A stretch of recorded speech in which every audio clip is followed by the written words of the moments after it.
Olá, meninos e meninas! Iremos iniciar agora a nossa aula 6 de Programação Web 2. Na aula passada, nós iniciamos a nossa aula pelos operadores e aprendemos que existem vários operadores que podemos utilizar no código em PHP.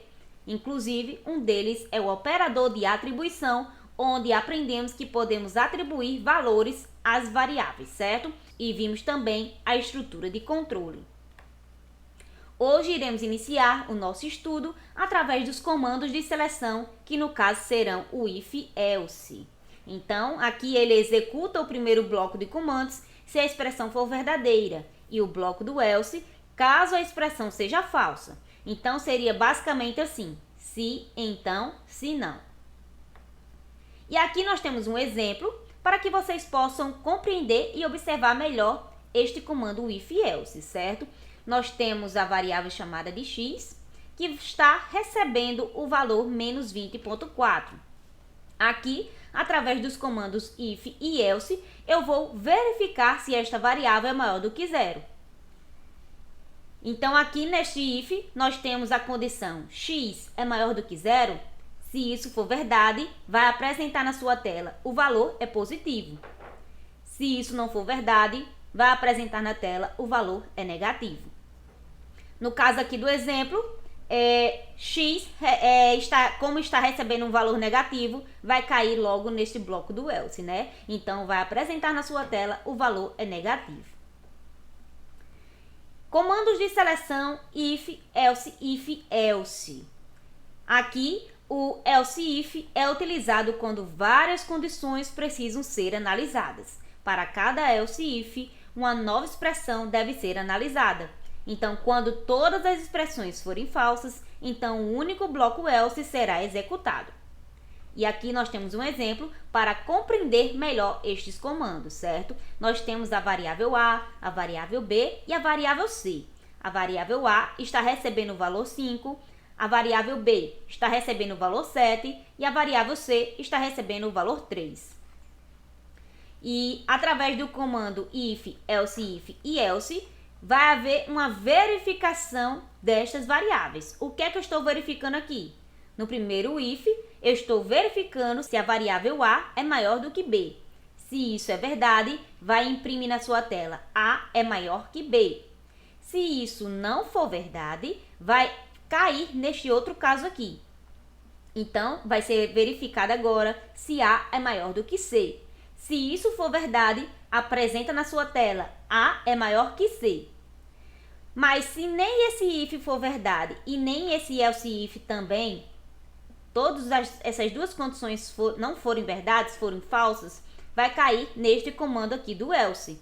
Então, vai apresentar na sua tela A é menor que B e C.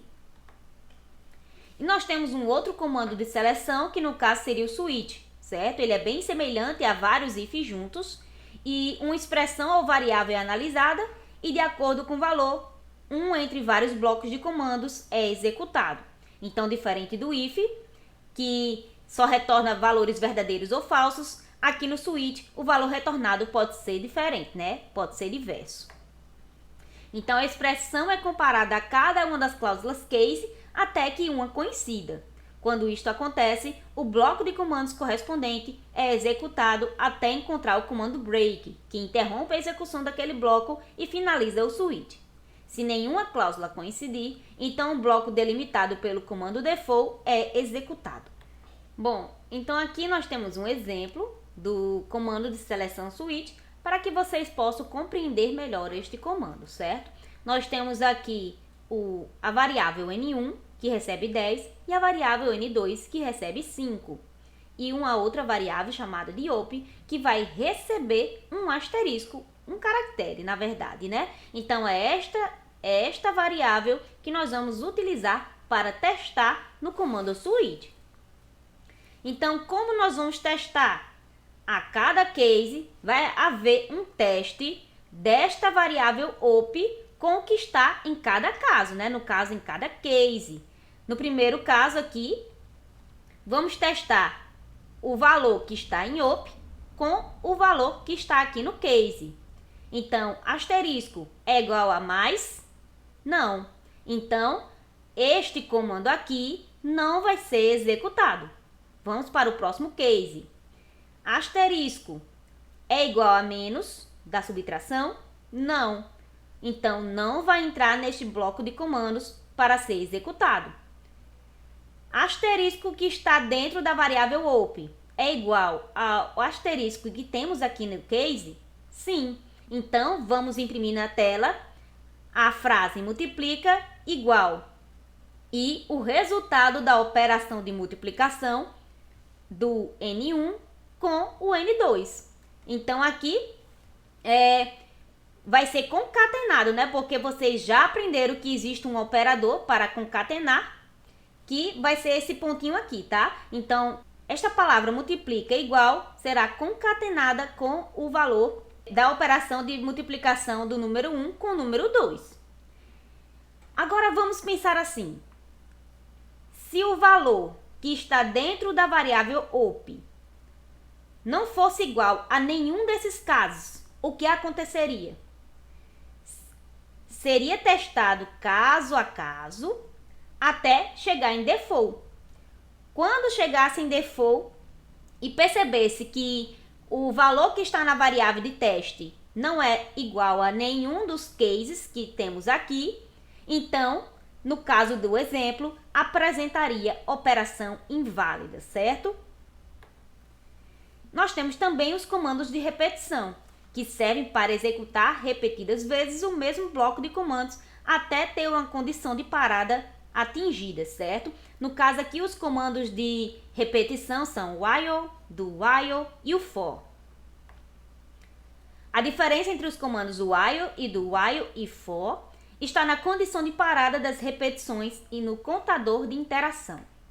No caso do while, a condição de parada é testada no início da interação e, se for verdadeira, repete o bloco de comandos. Se for falsa, interrompa as repetições. Nós já vimos isso em outras disciplinas. No caso, quando a gente viu algoritmos, a gente também viu o while, né?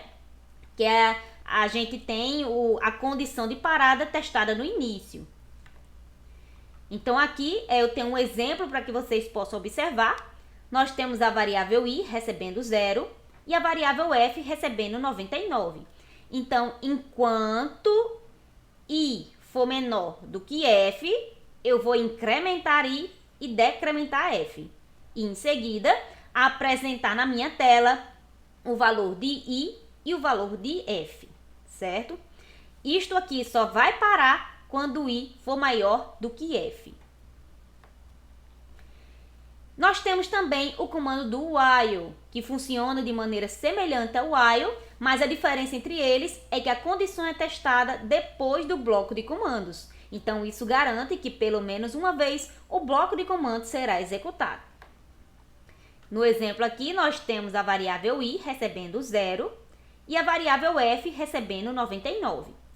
Então, faça, né, no caso do, incrementa i, decrementa f e imprime na tela os valores de i e o valor de f. E aqui é verificada a condição, né, porque no do while a condição fica no final do bloco. Então, aqui, a condição vai ser i menor do que f.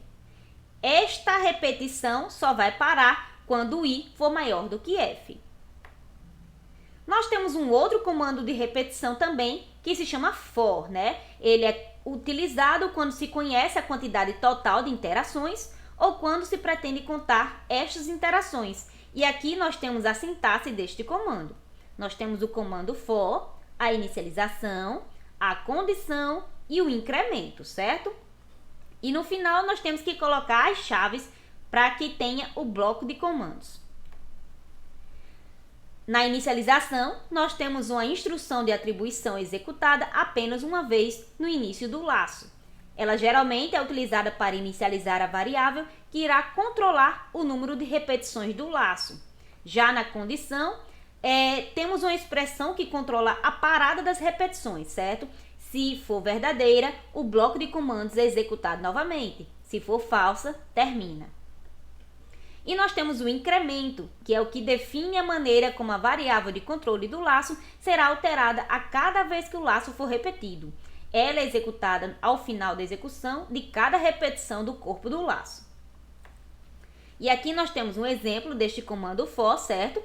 Nós temos 3 variáveis, NC, A1 e A2. Todas elas estão sendo inicializadas aqui, né?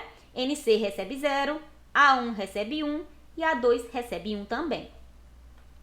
Certo? Então, aqui nós temos a presença do laço for, né? O laço de repetição, que a variável i está inicializando em 0.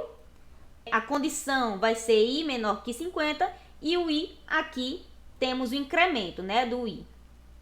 Então, neste exemplo aqui, é um exemplo que gera sequência de Fibonacci, certo? Em que o número é a soma de seus 2 antecessores. Então, aqui eu tenho uma atividade para vocês, em que eu quero que vocês declarem 2 variáveis chamadas num1 e num2. Depois, atribua os valores 3 e 7 para as variáveis num1 e num2, respectivamente. E use um comando de seleção para verificar se num1 é menor do que num2. Se for verdade, deve aparecer a mensagem eu sou menor do que ele, certo? E o que nós aprendemos hoje? Nós iniciamos a nossa aula com os comandos de seleção e vimos que estes comandos podem ser o if-else, if-else e o switch. E vimos também os comandos de repetição, que nós aprendemos que pode ser o while, do while ou também o comando for. Aqui temos as referências, por hoje é só e até a próxima aula.